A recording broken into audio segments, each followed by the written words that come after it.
This is a true story of how a small team of American cryptanalysts working in secret basement rooms in Washington, D.C., cracked Japan's most secure diplomatic code and gave Allied commanders the ability to read Tokyo's orders almost as fast as Japanese generals received them.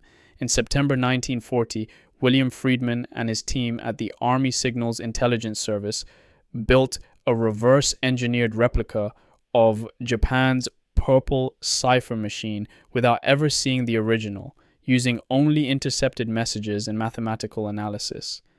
The intelligence gained from reading these messages, code-named Magic, revealed Japan's diplomatic negotiations, exposed German military plans sent by the Japanese ambassador in Berlin, and ultimately allowed Admiral Nimitz to set the trap that destroyed Japan's carrier fleet at Midway in June 1942.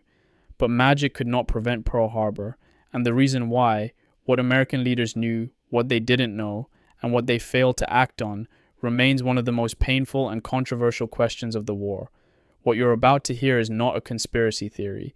It's the documented story of brilliant codebreakers who gave their country an extraordinary advantage, commanders who used that advantage to win battles, and the agonizing gaps between intelligence and action that cost lives.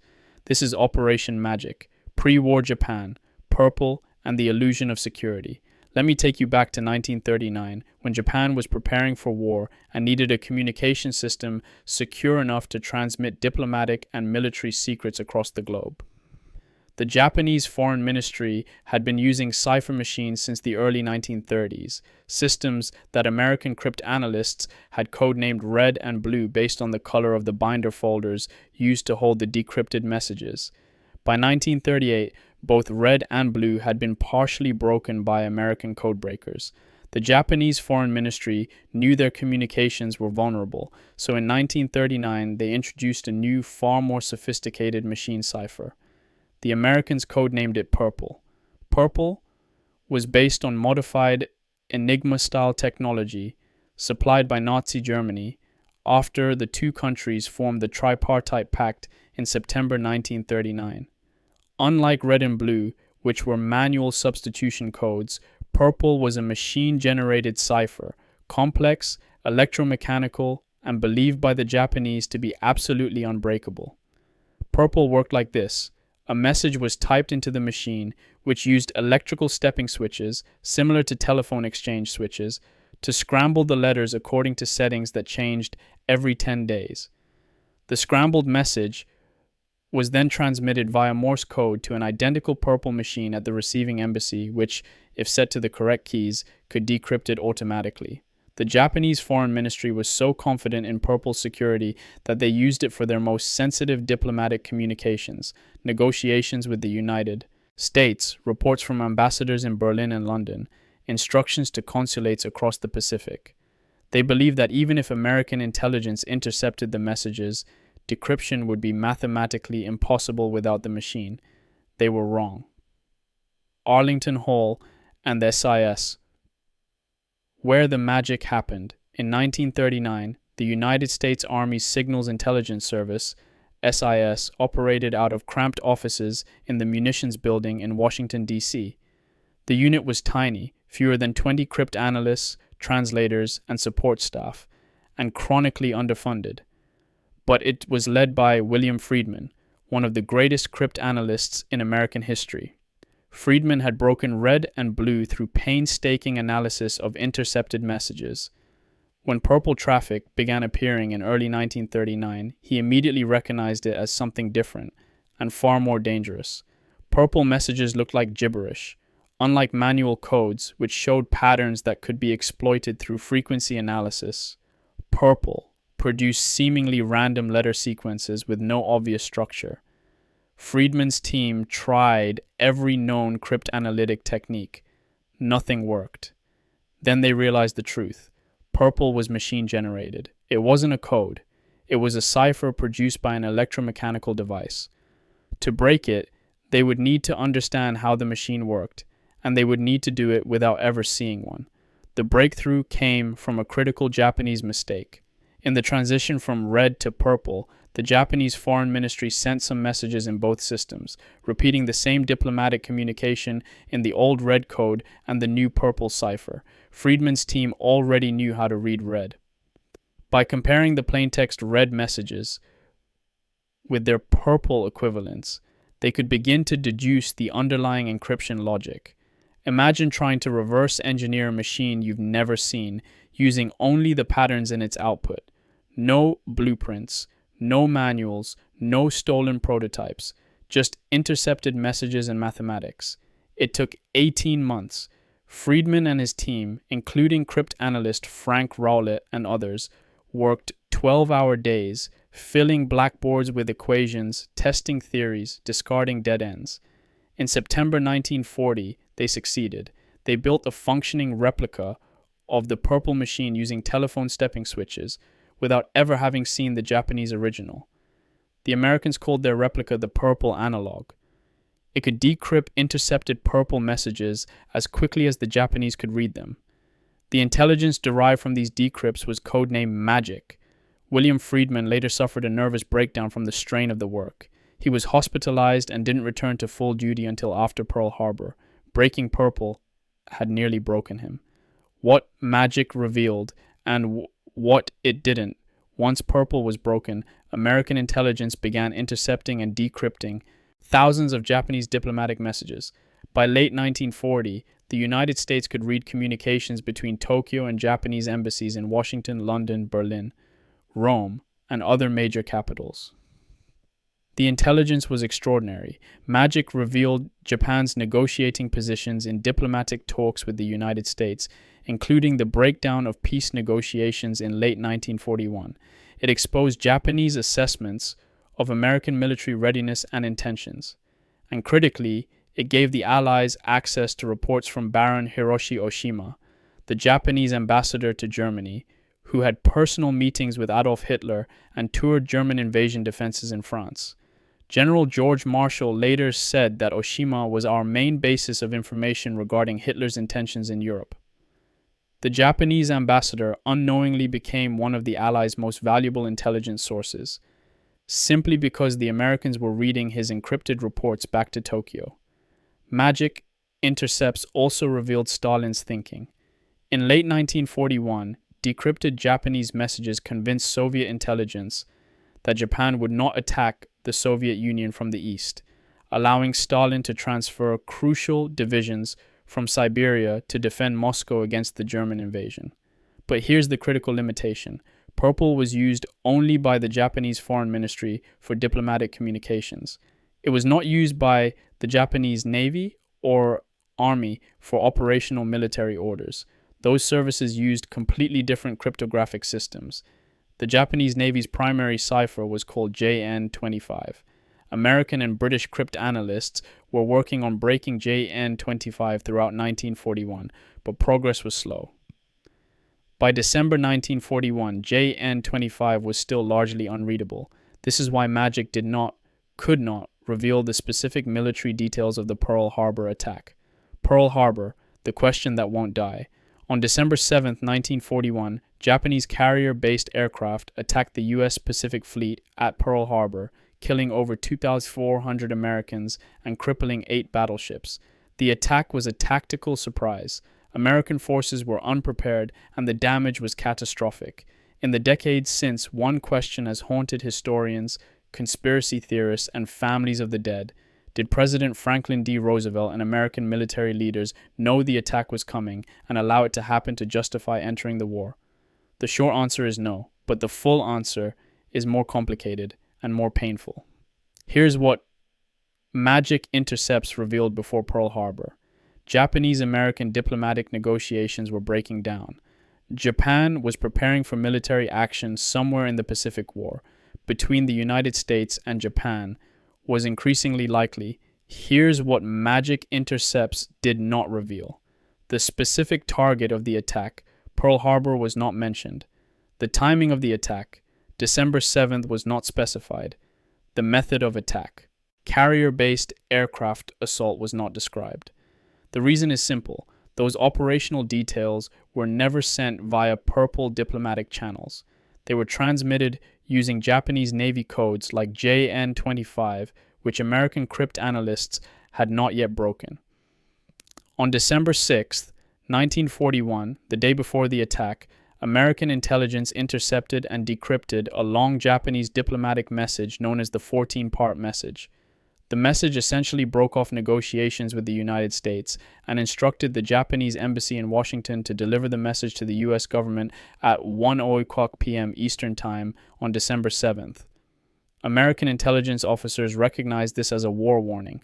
General Marshall ordered alerts sent to U.S. military commands across the Pacific. But communication delays, bureaucratic confusion, and poor coordination meant the warnings either arrived too late or were not acted upon with sufficient urgency. At Pearl Harbor, the warning arrived after the attack had already begun. Here's the uncomfortable truth. American leaders knew war with Japan was imminent. They knew Japan was preparing military action. They knew diplomatic relations had collapsed, but they did not know where or when Japan would strike. Many expected an attack on the Philippines, British Malaya, or the Dutch East Indies, not Hawaii. Pearl Harbor was considered too far, too well defended, and too difficult a target. The assessment was wrong. Some families of Pearl Harbor victims believed their loved ones were sacrificed for political reasons, that Roosevelt wanted war, and allowed the attack to galvanize public opinion.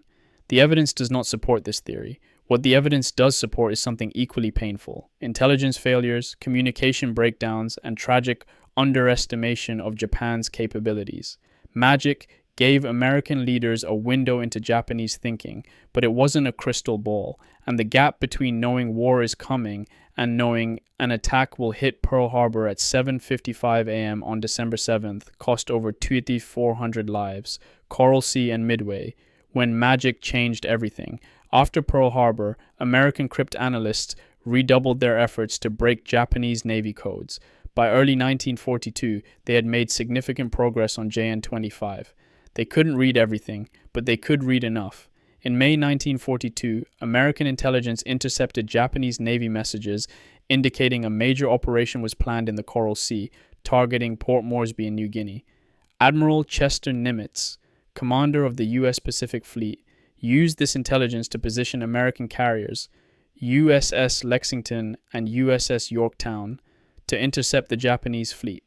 The Battle of the Coral Sea, fought May 4-8, 1942, was the first naval battle in history where the opposing ships never saw each other. All fighting was done by carrier-based aircraft. The Americans lost the Lexington, but they stopped the Japanese advance. More importantly, they proved that reading enemy communications could turn the tide of battle. Then came Midway. In late May 1942, American cryptanalysts intercepted Japanese messages referring to an upcoming operation against a target designated AF. The Codebreakers believed AF was Midway Atoll, a strategic American base in the Central Pacific, but they needed confirmation. Commander Joseph Rochefort, head of the Navy's code-breaking unit in Hawaii, devised a clever ruse. He had Midway's garrison send an uncoded radio message reporting that their freshwater distillation plant had broken down.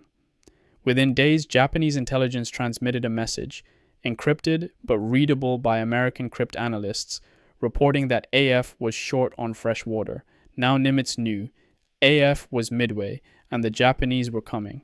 On June 4th, 1942, the Japanese combined fleet, including 4 aircraft carriers and over 200 planes, approached Midway, expecting to catch the Americans by surprise. Instead, they found American carriers waiting in ambush. In a single day of savage air combat, the U.S. Navy sank all 4 Japanese carriers, Akagi, Kaga, Soryu, and Hiryu, and killed hundreds of Japan's most experienced pilots. The Battle of Midway was the turning point of the Pacific War. Japan never recovered from the loss of those carriers and pilots, and the victory was possible only because American cryptanalysts had read Japan's battle plans. Admiral Nimitz later acknowledged that intelligence from code breaking was indispensable to the victory at Midway. Some historians go further. They argue that without magic and the breaking of JN-25, the United States might have lost the Pacific War. Think about what this means. A handful of cryptanalysts, civilians and military officers working in secret basement rooms, exhausted, underpaid, unknown to the public, changed the outcome of the largest naval battle in the Pacific. Their work saved thousands of American lives and shifted the balance of the war. And almost no one knew they existed. The human cost, exhaustion, secrecy, and knowing too much. The men and women who worked on magic carried a terrible burden. They knew secrets that could save lives, but they couldn't act on them directly, couldn't warn people, couldn't explain why certain orders were given. William Friedman, the man who broke purple, suffered a mental breakdown from the pressure. He was hospitalized for months, haunted by the weight of what he knew and the knowledge that any mistake, any security breach, any miscalculation could cost lives. Cryptanalysts worked 12 to 16-hour shifts, 7 days a week. They were forbidden from discussing their work with anyone outside the unit, not their spouses, not their families, not even other military officers who lacked the proper clearance. They lived in a world of secrets within secrets, where even asking questions could be dangerous, and they had to watch as people died because intelligence arrived too late, or wasn't understood, or couldn't be acted upon without revealing that the codes had been broken. Imagine being a translator working on magic intercepts in late 1941. You read diplomatic messages showing Japan preparing for war. You see the 14-part message on December 6th. You know that something terrible is about to happen. But you can't call a friend stationed at Pearl Harbor and tell them to be ready. You can't warn anyone. All you can do is pass the intelligence up the chain of command and hope someone acts on it in time. And then, on December 7th, you hear the news. Over 2,400 dead, 8 battleships sunk or damaged, the Pacific Fleet crippled, and you think, did I miss something? Could I have translated faster? Could I have made someone listen? That's the burden cryptanalysts carried, not just the exhaustion of the work, but the moral weight of knowing that their speed, their accuracy, their ability to persuade commanders to act, all of it could mean the difference between life and death for thousands of people they would never meet. Many magic personnel never spoke about their work, even decades after the war. Some took the secrets to their graves. They had been told that revealing code-breaking methods could endanger future operations, and they believed it, even when the war was over, even when the secrecy no longer seemed necessary. Post-war declassification. The public learns the truth. Magic remained classified for decades after World War II. The methods used to break Purple and JN-25 were considered so valuable and so applicable to Cold War signals intelligence that the US government refused to acknowledge the program's existence.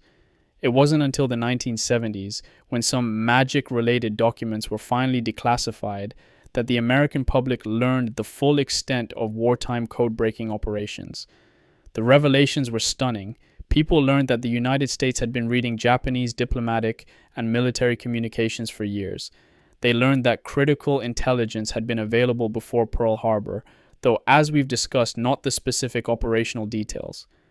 They learned that major battles like Midway had been won primarily through intelligence advantages, not just military skill. And they learned that code-breaking operations during World War II had laid the groundwork for the National Security Agency, NSA, and modern signals intelligence, the techniques pioneered by Friedman, Rowlett, Rochefort, and others, intercepting communications, analyzing encryption systems, building replica machines, coordinating intelligence across services, became the foundation for Cold War espionage. Magic was the direct ancestor of programs like Echelon, PRISM, and the vast global surveillance apparatus that exists today. Some of the reaction to these revelations was pride. Americans celebrated the brilliance and dedication of the Codebreakers, who had helped win the war. But some of the reaction was anger and grief, especially from families of Pearl Harbor victims who asked, if we could read Japanese codes, why didn't we stop the attack? The honest answer, that diplomatic intelligence couldn't prevent a military surprise, that communication failures and misjudgments allowed a tragedy that might have been avoided, was difficult for many to accept. It's easier to believe in conspiracy than in bureaucratic failure and tragic miscalculation. The moral question, secrecy, sacrifice, and hindsight. Here's what we know. American cryptanalysts broke Japan's most secure diplomatic code in 1940 and gained access to thousands of high-level communications. This intelligence revealed diplomatic negotiations, exposed German military plans, and allowed American commanders to win critical battles like Midway. But magic could not prevent Pearl Harbor because the specific operational details of the attack were never sent via the diplomatic channels that had been compromised. American leaders knew war was coming but didn't know where or when Japan would strike. After Pearl Harbor, magic intelligence, combined with the breaking of Japanese Navy codes, gave the United States a decisive advantage in the Pacific. Battles were won, lives were saved, the war was shortened. But the program remained secret for decades, meaning families never knew that intelligence failures and communication breakdowns, not enemy superiority, had contributed to their loved ones' deaths. I want you to imagine something. You are a mother in 1942. Your son was killed at Pearl Harbor. You are told he died in a surprise attack, that no one could have known it was coming, that Japan struck without warning. 30 years later, in the 1970s, you learn the truth. American intelligence had broken Japanese codes and knew war was imminent. Warnings were sent but arrived too late. Your son died not because of enemy genius, but because of communication failures, bureaucratic confusion, and tragic misjudgment. How do you feel? Relieved that your country had skilled codebreakers? Angry that their intelligence wasn't acted upon in time? Betrayed that you were never told the full truth? Some of you will say the secrecy was necessary, that revealing code-breaking methods would have endangered future operations and cost more lives. Others will say families deserve the truth, even if it was painful, even if it complicated the heroic narrative of the war. Here's the uncomfortable question. Does the government have the right to keep secrets from families of the dead to protect future intelligence operations? Does national security justify lying, or at least withholding truth from people who lost loved ones? Magic saved thousands of lives by breaking Japanese codes, but it couldn't save everyone, and the secrecy surrounding it meant that for decades, families never knew the full story of how and why their loved ones died. The codebreakers did their jobs brilliantly. The intelligence they provided was invaluable, but intelligence is not omniscience. Reading the enemy's messages doesn't guarantee victory. It doesn't prevent every tragedy. It doesn't make war clean or fair or just. Magic gave the United States an extraordinary advantage in World War II, but it also revealed the limits of intelligence, the gaps between knowing and acting, and the human cost of secrecy. William Friedman, the man who broke purple, later said that code breaking was the most important intelligence source of the war. He was right, but he also knew better than anyone what it cost to bear that knowledge. If stories like this matter to you, share this video and subscribe, so more people hear them. The codes were broken, the secrets were read, the battles were won. But the questions, what was known, what could have been done, and who